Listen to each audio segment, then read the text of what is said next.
Antes de que Irán se convirtiera en una teocracia oscurantista manejada por ayatolás fanáticos, era un país moderno, pro-occidental y en plena transformación. Hablemos claro, Irán antes de la Revolución Islámica era otra cosa totalmente distinta a lo que es hoy. Durante el reinado del Shah Mohammed, Irán estaba en una etapa de modernización económica y cultural sin precedentes. Había libertades individuales. Las mujeres podían votar, podían trabajar, podían estudiar, podían conducir, podían vestirse como quisieran. Las universidades, por ejemplo, estaban llenas de mujeres y hombres estudiando juntos. Había música, había cine, arte, ciencia, comercio internacional. Teherán era conocida como el París del Medio Oriente. Y sí, también hay que hablar claro, había represión política, especialmente contra grupos comunistas radicales, como en casi toda la región, por desgracia. Y además, contra estos grupos comunistas, a mi modo de ver, debería haber represión política en cualquier parte del mundo porque ellos no quieren política, quieren violencia. Pero aún así, nada absolutamente comparable con lo que vendría después del año 1979 en Irán, cuando comenzó el desastre, la revolución islámica. Con el regreso del ayatolá Khomeini desde el exilio en Francia, se implanta en Irán un régimen teocrático que fusiona el poder político con el fanatismo religioso chiita, y desde ese momento Irán retrocedió siglos. Se acabaron entonces los derechos individuales. Las mujeres fueron obligadas a cubrirse por completo. Se prohibieron las películas, se prohibió la música occidental, se prohibió el alcohol, se instauró la policía de la moral, se persiguió a todo el disidente, se suprimió toda forma de pensamiento libre y lo más grave, se instauró un sistema de represión brutal bajo una dictadura religiosa que gobierna hasta el día de hoy. Vamos con hechos, para que tengan una idea clara de lo duro que es vivir en Irán desde hace ya décadas. En los años 80, durante la purga política ordenada por Khomeini, más de 30.000 presos políticos fueron ejecutados en masa. Entre ellos muchos eran simples opositores, estudiantes, periodistas o militantes de izquierda. Para toda esa izquierda que hoy defiende a Irán contra Israel, bueno, ustedes en Irán serían hoy ejecutados también. ¿Y saben dónde los enterraron? Bueno, pues están distribuidos en fosas comunes, muchas de ellas ocultas hasta el día de hoy. La Guardia Revolucionaria y la Fuerza Paramilitar Basij se ha encargado año tras año de reprimir protestas con armas, con palos, con encierros, con torturas, con asesinatos en plena calle o encubiertos. En las protestas del año 2009, conocidas como el Movimiento Verde, decenas de jóvenes fueron asesinados por salir a la calle a gritar ¿dónde está mi voto? En el año 2019, cuando la población salió a protestar por la subida del precio de la gasolina, el régimen respondió a balazo limpio. Más de 1.500 personas fueron asesinadas en menos de una semana.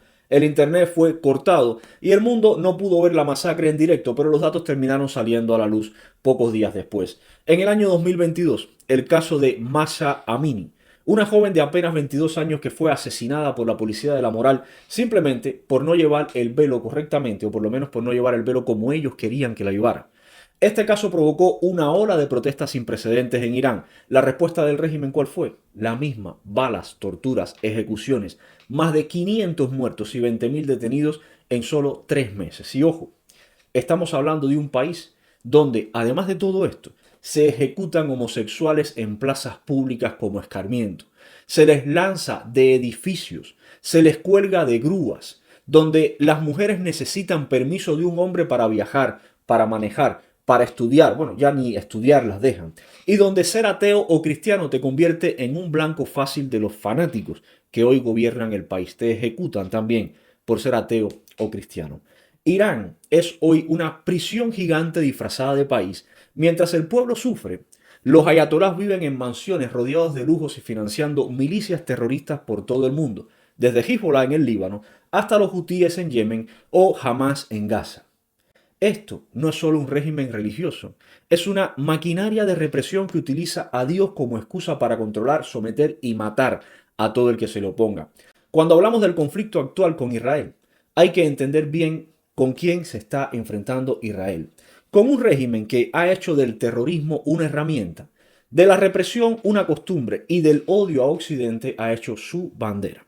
La verdadera víctima aquí no es Irán, la verdadera víctima aquí no es el gobierno iraní, la verdadera víctima aquí es el pueblo iraní, que lleva más de 40 años viviendo bajo una bota de una dictadura religiosa medieval, apoyada por otras dictaduras criminales como la cubana y la venezolana. Antes de entender lo que está pasando hoy entre Israel e Irán, hay que retroceder en el tiempo porque este conflicto no se inventó ayer.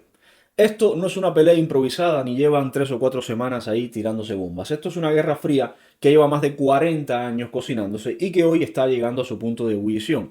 Desde la Revolución Islámica de 1979, Irán dejó claro que su enemigo número uno no era ni Arabia Saudita, ni Europa, ni Occidente. Su enemigo número uno era Israel. Literalmente, el régimen de los ayatolás ha declarado que su misión es borrar a Israel del mapa. Y esto no es un invento mío. Esto está grabado, está documentado y ha sido repetido públicamente por figuras como el ayatolá Jomenei y Ahmadinejad. Mientras tanto, Israel no se quedó de brazos cruzados, evidentemente. Desde los años 90 ha seguido muy de cerca cada paso del programa nuclear iraní. ¿Por qué?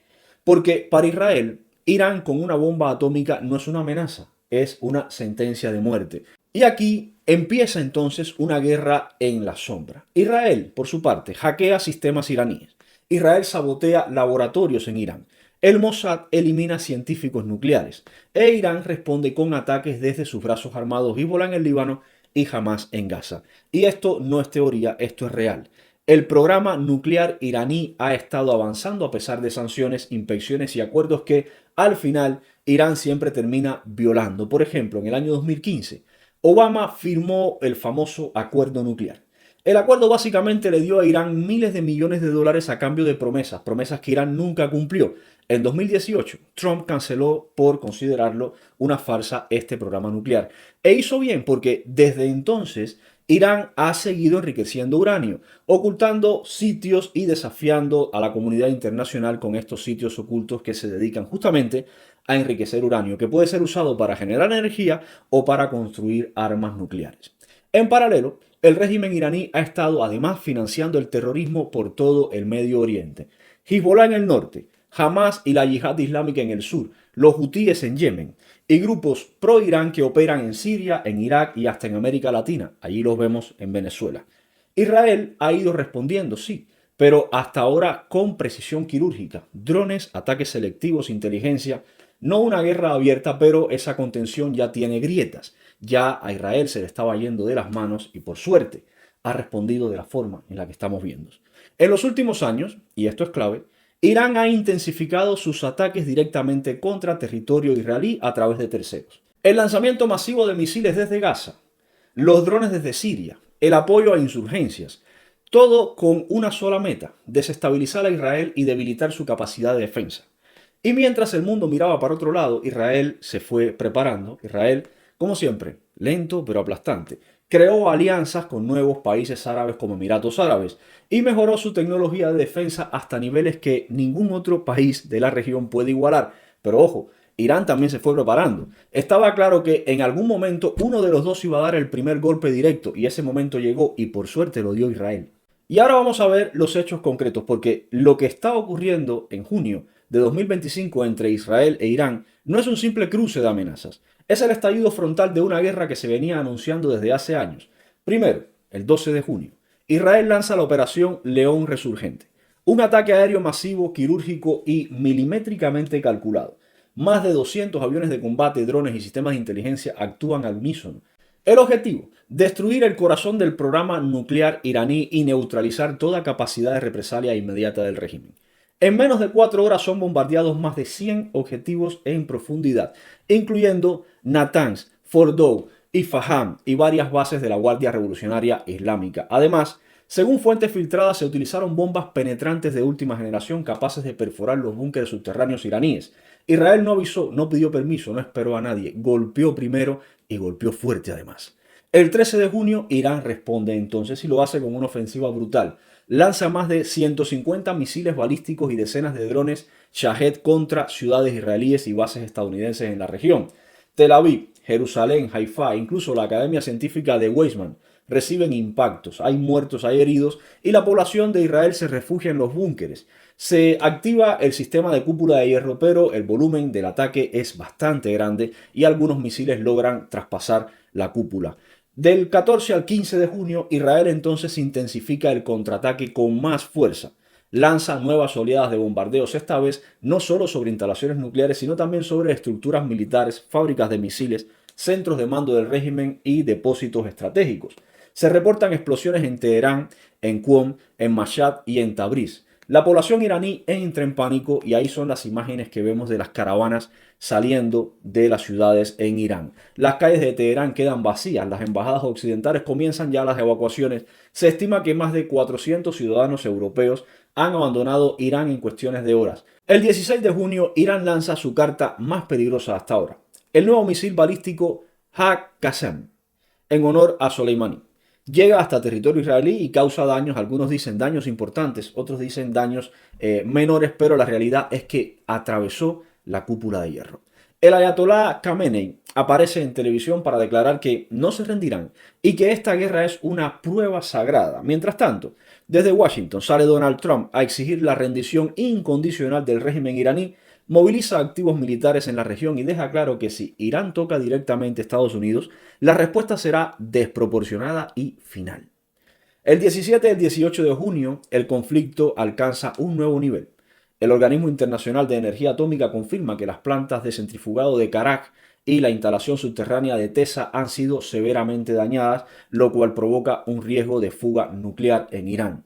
Israel, por su parte, asegura que ya tiene superioridad aérea sobre buena parte del territorio iraní, y la cifra de muertos empieza a escalar. Entre 400 y 600 iraníes han muerto hasta el momento, incluyendo altos mandos militares y personal técnico clave. Mientras tanto, la amenaza de Irán se endurece. Si Estados Unidos entra de lleno en el conflicto, la guerra se extenderá a toda la región.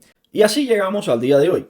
Oriente Medio está al borde de una guerra regional abierta. Israel no muestra señales de retroceder, Irán tampoco. El mundo observa, pero actúa poco. Y cada hora que pasa, el conflicto escala. Lo que comenzó como una operación preventiva ya es una guerra real entre dos potencias enfrentadas desde hace décadas. Ahora, la gran pregunta. ¿Cómo puede terminar este conflicto? Ante esta pregunta solo nos queda especular. Porque una cosa está clara. Lo que está pasando entre estos dos países no es un simple intercambio de misiles. Esto no es Gaza. Esto es una guerra entre dos estados con capacidades reales de destrucción, con tecnología avanzada y con aliados bastante pesados. Veamos el escenario número uno, o por lo menos lo que yo creo que puede pasar. Una contención táctica por parte de Israel. Imaginemos que Israel continúa con su campaña aérea golpeando duro, destruye las instalaciones claves, paraliza el programa nuclear iraní y elimina objetivos militares sin entrar por tierra. Estados Unidos apoyando a Israel desde la retaguardia con inteligencia, con logística, satélites, armas, pero sin involucrarse directamente en el conflicto. Irán, golpeado y debilitado, recurre a su retórica clásica, denunciar a Israel en la ONU, y busca entonces el respaldo de Rusia y de China, mientras intenta rearmarse como siempre ha hecho. Este escenario le da una victoria estratégica a Israel sin necesidad de una ocupación prolongada, neutraliza el peligro nuclear iraní y manda un mensaje claro al resto de la región: con Israel no se juega. Otro posible escenario: guerra regional abierta. Si Irán decide escalar y Estados Unidos entra directamente, ya sea por un ataque a sus bases o por provocaciones mayores, entonces la cosa se complica. Hezbollah entra en el juego desde el Líbano lanzando misiles y cohetes sobre el norte de Israel. Siria se convierte en un campo de batalla. Los hutíes en Yemen podrían atacar buques, como ya lo están haciendo, pero con mayor intensidad en el Mar Rojo. Y ojo, porque grupos chiitas podrían golpear intereses estadounidenses en Irak y en el Golfo Pérsico. Esto generaría un conflicto de múltiples frentes con riesgo de desestabilización total en el Medio Oriente. Y con eso prepárense, se disparan los precios del petróleo, colapsan los mercados, el mundo entero sentirá los efectos de este conflicto. Una guerra así podría durar meses, podría durar años incluso. Sería costosa, sería sangrienta y sería profundamente impredecible. Escenario número 3. Negociación forzada. Después de varios días o semanas de destrucción mutua, las potencias occidentales presionan para una tregua. Irán aceptaría detener su programa nuclear bajo inspección internacional a cambio del fin de los bombardeos. Israel lo acepta como un triunfo. El objetivo de frenar la amenaza nuclear se cumple sin tener que invadir, pero ojo, esto no es una paz. Sería un alto al fuego temporal porque mientras Irán siga con el mismo régimen, la amenaza no desaparece, simplemente se posterga. Y por otra parte, Irán ya ha prometido muchas veces detener su programa nuclear y no lo ha cumplido. Hay un cuarto escenario que, por desgracia, nadie lo está comentando, pero que yo lo veo también probable, que es el colapso interno de Irán, con las principales estructuras militares y nucleares arrasadas, con una población civil asfixiada y con sanciones que ya eran durísimas antes de los ataques. Puede haber un punto de quiebre. pueden otra vez resurgir las protestas masivas, grietas dentro del propio régimen, rebelión interna. No sería la primera vez que un conflicto externo desata un colapso interno. Y si eso ocurre, el tablero del Medio Oriente cambiaría entonces para siempre. En resumen, familia, estamos viendo el desenlace de una guerra silenciosa que duró décadas. Israel decidió no esperar más. Hizo lo que tenía que hacer, atacar antes de que el enemigo terminara de cargar el arma.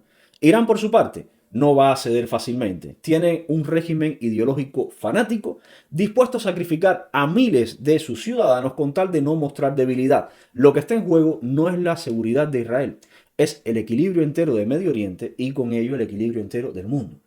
Y algunos me preguntan, ¿por qué yo apoyo a Israel? Como si esto fuera raro, como si fuera un delito, como si fuera vergonzoso. Y la verdad es que para mí la respuesta es tan clara, tan visceral y tan lógica que yo apoyo a Israel porque es el único país de toda esa región que es una democracia. Yo apoyo a Israel porque es un país que no debía existir, sin embargo existe. Porque lo han querido destruir desde el primer día y no lo han logrado. Porque nació ya de por sí rodeado de odio, de enemigos, de guerras, de boicot y aún así levantó hospitales, levantó universidades, levantó laboratorios, empresas tecnológicas, campos de cultivo y sobre todo esperanza en ese mundo oscuro que es el Medio Oriente. Yo apoyo a Israel porque representa la vida en medio del fanatismo. Porque mientras sus vecinos levantan mezquitas para adoctrinar, cuelgan homosexuales de grúas, Israel levanta escuelas para educar y promueve la tolerancia. Porque mientras otros celebran la muerte, Israel defiende la vida, incluso la vida de sus enemigos. Porque ningún otro país en el mundo manda alertas por mensaje de texto antes de atacar a quienes lo están atacando. Yo apoyo a Israel porque es imperfecto, pero es libre. Porque allí, en Israel, allí vota el musulmán, vota el judío, vota el cristiano, vota el ateo. Porque allí una mujer puede ser piloto de combate, puede ser ministro, puede ser madre soltera o simplemente puede ser lo que le dé la gana. Porque allí hay juicios, hay prensa, hay oposición. Y sí, también hay errores como en todos los países del mundo, pero hay democracia. Y créeme, la democracia en esa región del mundo es un milagro que se ha producido solamente en Israel. Yo apoyo a Israel porque tengo memoria y porque he leído y porque he estudiado y porque he hablado con víctimas, descendientes de lo que fue Auschwitz. Porque sé lo que fue dejar que los judíos se defendieran solos un tiempo y lo que provocó eso en el mundo. Porque sé que no hay pueblo que haya sido más odiado, más perseguido y más calumniado y aún así pueblo más resiliente que el pueblo judío. Yo apoyo a Israel porque del otro lado de Israel lo que hay es oscuridad y lo que hay es un régimen como el de Irán que cuelga homosexuales, apedrea mujeres, ejecuta niños, financia terroristas y reza por la destrucción del mundo occidental, que es el mundo en el que yo vivo. Del otro lado de Israel, lo que hay son gritos de muerte, no de libertad. Yo apoyo a Israel porque si mañana los terroristas dejaran las armas, habría paz. Pero si mañana Israel baja la guardia, lo que habrá es masacre, no solo para los que viven en Israel, masacre para nosotros también. Y yo, ante esa disyuntiva, yo no tengo dudas, ni me da vergüenza decirlo abiertamente. Si me dan a elegir entre Irán e Israel, entre Hamás e Israel, yo me pongo del lado de Israel. Porque no todo en esta vida es neutralidad ni equidistancia. Hay momentos donde uno tiene que elegir.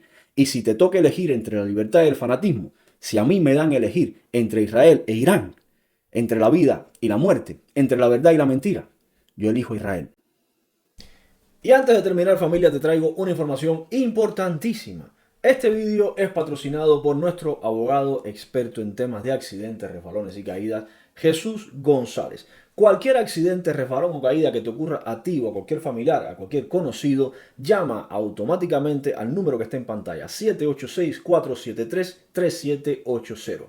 Ahí te va a atender el despacho de nuestro abogado de confianza, Jesús González, y se van a poner a tu disposición. No dejes de pelear tu caso. Cualquier caso puedes ganarlo en manos de estos abogados expertos. Y yo confío en mi abogado, Jesús González. Úsalo tú también, es tu oportunidad. No pierdas un minuto. El tiempo es clave en casos de accidentes, resbalones y caídas para poder ganar cualquier caso.